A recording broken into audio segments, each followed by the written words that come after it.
I am a care kid. Hey guys, Louise here, welcome back to my channel, and this week I am going to talk to you about being a care kid. If you don't know, I'm a care kid. It's not like I've mentioned it in numerous videos. I've just never actually sat down and discussed what my life was like as a care kid, as a looked after child, and I don't know why I've not done that. Disclaimer, obviously everyone's lives in care is different. Everyone's lives in general are different. Being a care kid is a big part of my life, and it's why I perform in certain ways, why I write in certain ways, why certain days in the year are difficult for me and I cry on camera to you. So I just want to inform you and get rid of some of those stereotypes, some of those Tracy Beakers that you think us care kids are. I was put into care as a wee lass at the age of 7. My sisters were 6 and 4 retrospectively. So I was in care for about 11 years, which is a long time. I don't want to bore you with the whole being put into care story, but basically we were driven from the north of England to the south of England. It took us 5.5 hours to these people we'd never seen before, and we were expected to live with them. But we were told we were going on holiday. Yeah. Caught your attention, didn't I? But we weren't going on holiday, we were expected to live with these people. And it was January, so it was cold, and the new school term had already started. I was in year 3, I was halfway through year 3, and basically I was now a looked after child. But I didn't know at the time. I didn't know I was a looked after child for a long time. I didn't know what the term looked after child or care child was for a very long time. My experience in care wasn't the best experience. I don't mean that I was moved around a lot. I only had 2 placements, which some might consider rare, a miracle, unheard of, what have you. I only had 2 placements. I was with my first lot of carers from the age of 7 to 15, and then I was with my second lot of carers from age 15 to 18. But within those care placements, I was emotionally abused. I was targeted. It's where I piled on a lot of the weight that I can't lose. I grew up far too quickly, where issues with my mental health started and nobody noticed, and now I'm scared to get diagnosed and all that shit. But being in care does have some positives. If I'd say with my birth parents, I wouldn't be a musician, I wouldn't be an actor, I wouldn't have gone to uni, I wouldn't be so involved with the church, and I wouldn't have grown as much as I have grown. Now, having studied children's rights at university, in my final term of university, and having looked at the legalities of looked after children, I know a lot of what should have happened, and I know a lot of what didn't happen to me. Such as, I wasn't offered an advocate for meetings, I wasn't offered information, I was constantly told that I would do crap at school, but I got 11 GCSEs, 3 A-levels and a degree. I was constantly told that I would turn out like my mum, which some people might think, oh yeah, you're exactly like your mum. My mum had severe mental health issues. She was severely overweight, and she was a risk to both her and myself. And she died incredibly young. And I remember people telling me that I would be like my mum and die so young and not see my kids grow up, not see my nieces and nephews grow up when my sisters, if they have them, I'd never be a grandmother, etc, etc. And as a 16-year-old girl, that is not what you want to be hearing in your life when you're already struggling with a load of crap. What is life like as a care kid? That's kind of where I want to go with this video, but I'm not really going there. So life as a care kid is, you have 2 LAC reviews, and these are looked after child reviews, where basically they discuss your lives. I didn't go to a LAC review till I was 15, and I should have done. I didn't have an advocate in these meetings. So at a LAC review you have representatives from health, school, your social workers are there, your foster carers are there, and your parents can be there, and you have an independent reviewing officer, so someone who isn't directly involved in your case. they sort of oversee the whole thing, basically, like the Speaker in the House of Commons or what have you. I think I only ever had 2 independent reviewing officers. Anyway, at these LAC reviews they talk about you and they consider targets that they want you to do in the next 6 months and what you can do to get there, like financial things and all that sort of stuff. Now, when I started going to LAC reviews, I was 15, as I said, and it was very odd because I didn't speak up until sort of my final LAC review where I had to speak up. But hearing people talk about you, about what you've done in the past 6 months and what they want you to do and what your teachers think about you and all that sort of stuff. LAC reviews are really important. I can see it now, having been through them and looking at them now when my sisters still have them or what have you. They are really important for setting targets and seeing where you need help and where things are failing. Not that social services have the money to sort out anything, but it's good to see where these failings are. But also, as a care kid, you have 2 PEP reviews, PEP meetings, which are your personal education plan meetings.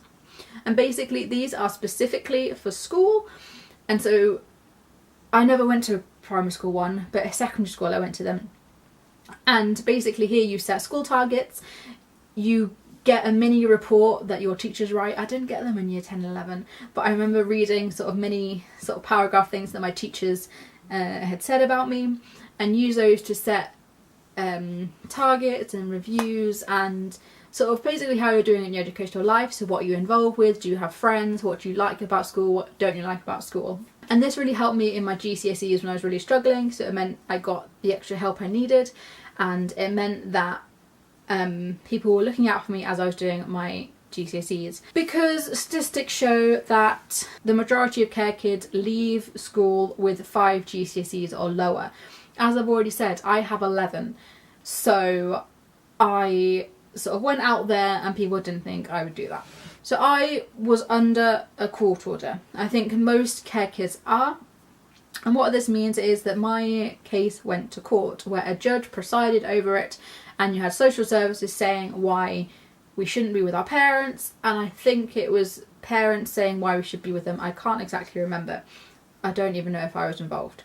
But basically, at my court order, this was where they decided that I would be in care. Me and my sisters would be in care till we were 18. We were under a long-term placement plan. And this is where they decided how often we would see our parents a year. And this is different for everybody. So initially when we went to care, we were seeing our dad every fortnight.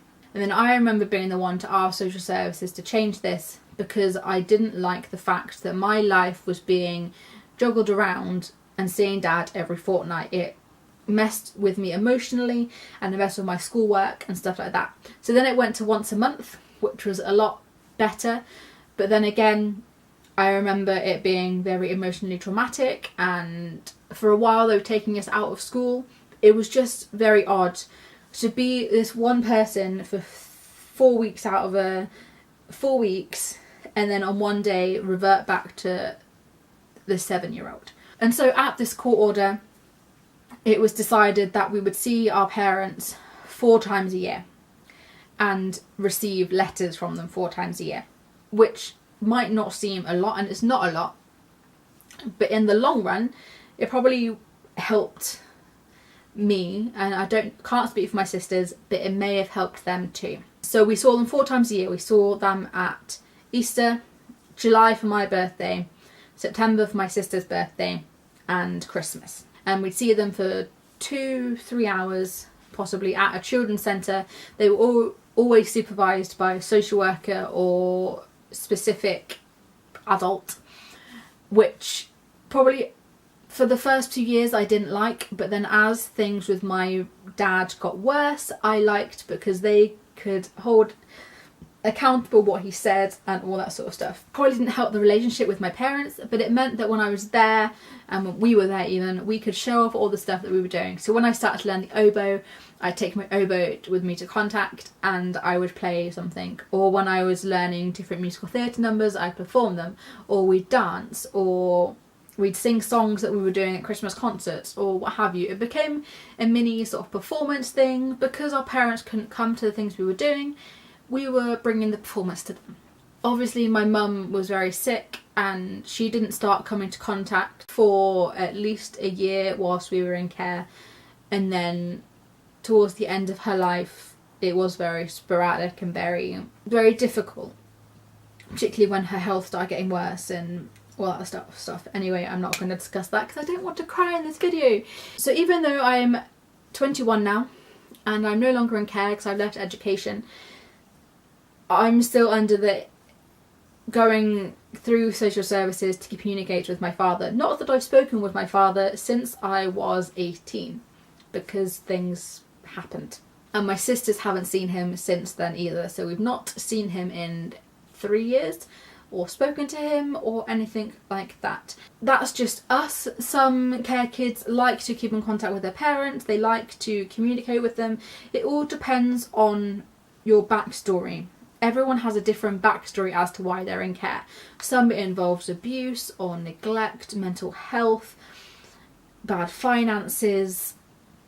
I don't want to go into details about why I'm in care, but everyone is different, which means everyone's relationships with their parents are totally different. And mine during the time I was in care was really good. Well, I say that. Whilst my mum was still alive, things were really good. Once my mum died, that's when everything started to tumble downhill a little bit. Let me end this video on a positive note and see where I can take it, and hope that I can show you that care kids aren't all that society depicts us to be. I did write a blog post about this. I'll put the link in the description. I am much more coherent in this blog post. Yeah, link in the description, an annotation might appear on the screen. Us care kids are not expected much from our lives. We are not expected to get GCSEs, go to university. We're expected to be pregnant before we're 16. We're supposed to be addicted to drugs and alcohol. We're supposed to be unemployed.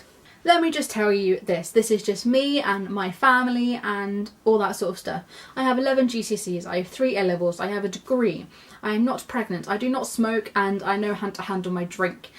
Yes, I'm currently not employed full-time, but I am looking for work. I am not in prison, I've not been arrested, I've never been to a police station.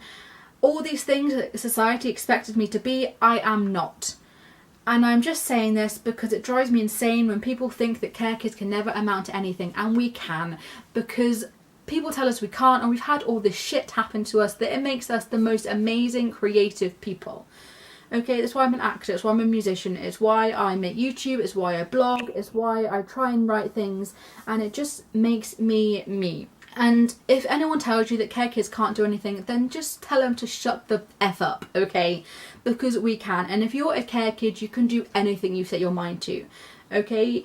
You don't have to be like your past, you don't have to be like your parents, you can be your own person. And if your carers are idiots, then don't listen to them. If your social worker's an idiot, don't listen to them. You make your own path. Basically what I did, and I'm here the other side making this video for you. Care kids can do anything, okay? There are amazingly famous care kids. Eddie Murphy, Mike Tyson, Marilyn Monroe.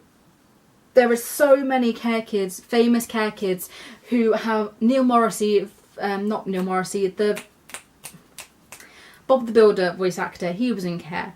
All these famous care kids were in care and they have gone on to do amazing things, and that is what I aim to do. I aim to use what's happened to me to inspire, to help, to promote things that we can do what we set our hearts on and our minds on. And I just want to let you know now that if you are a looked after child now, or if you're a recent care kid, or if you're a foster carer or social worker, whatever it is, believe in yourself and just push for whatever you want to do in your lives, okay? Now my battery is going to die, so if you have any comments then let me know in the comments below or on my social media. If you like this video then give it a like, and I will see you all next week.